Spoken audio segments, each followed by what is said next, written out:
His accent, normally soft west of Ireland, was suddenly full-on Moore Street Market Dublin, and I swallowed quickly and laughed. Yeah, right. We'll have a few drinks, but we'll all be in bed by 11, I guarantee it. Too many exhausted mummies in the group now. A night away without the kids means they can finally get a decent night's sleep for once. He raised his thick, dark eyebrows.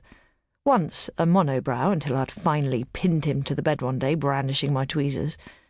And I laughed again at his comically exaggerated expression of disbelief. Oh, shut up. I didn't say a word. He'd leapt from his chair then, dragging me from my seat and into a hug, whispering into my hair, I'll miss you, but have a great time. You deserve it. So where are you now, Danny? I slammed the fridge door and reached into the pocket of my zebra print coat for my mobile, then remembered bugger.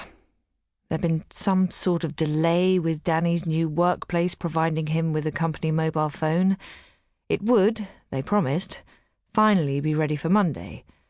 And as he'd handed in his old one when he'd left his previous job, he was temporarily phoneless. For a moment I considered ringing his office, asking them if he'd been made to work late, then sighed and decided against it.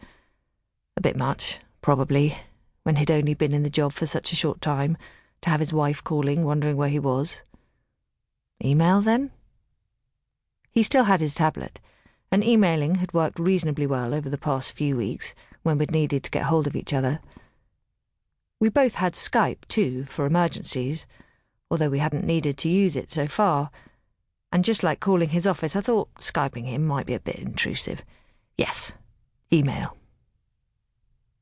I perched on the edge of one of the dining chairs and tapped out a message. I'm home. Where are you?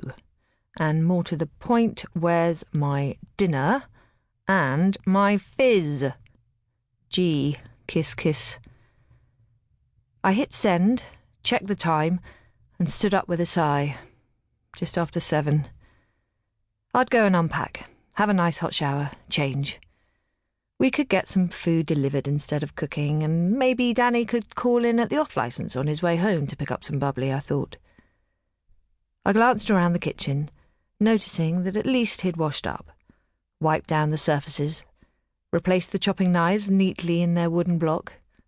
Everything was spotless, in fact, a faint smell of bleach in the air. Even the stainless steel cooker hood gleaming. I felt my mild irritation subsiding. It would be work, that was all. It wasn't his fault he'd been delayed. He'd be home soon.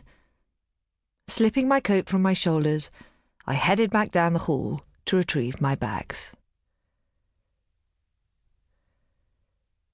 2.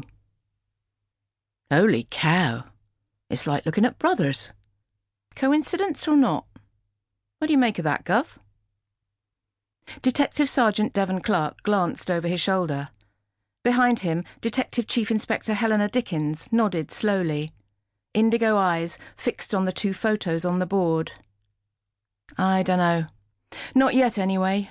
But yes, they do look spookily similar. Weird, eh? She looked at her watch, just after 7. She sighed and turned to the room, wincing slightly as she felt a twinge in her lower back. Last night's run had been too long and too fast, she thought.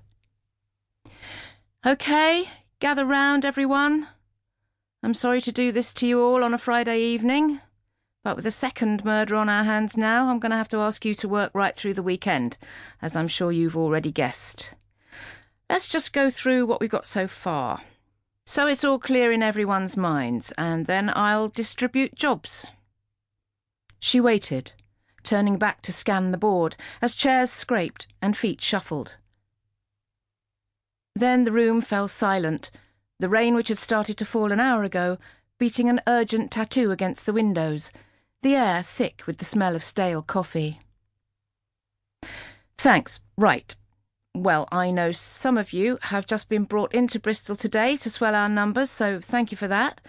I'm DCI Helena Dickens, Senior Investigating Officer. This is DS Devon Clark. She waved a hand towards Devon, who dipped his head.